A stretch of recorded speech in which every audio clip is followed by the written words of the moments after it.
Service in Cleveland has issued a severe thunderstorm warning for southeastern Medina County in northeastern Ohio, western Stark County in northeastern Ohio, southern Summit County in northeastern Ohio, eastern Wayne County in northeastern Ohio, until 5:30 p.m. Eastern Daylight Time.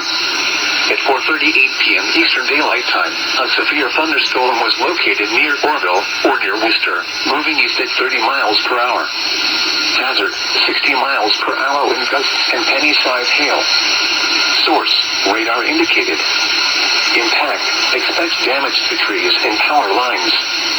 Locations impacted include Acton, Kenton, Worcester, Massillon, Barberton, Green, Wadsworth, Talmadge, North Canton, Orville, Richmond, Mogador, Doylestown, Creston, Brewster, Navarre, Dalton, Mount Eaton, New Franklin, and Norton. For your protection, move to an interior room on the lowest floor of a building. Torrential rainfall is occurring with this storm and may lead to flash flooding.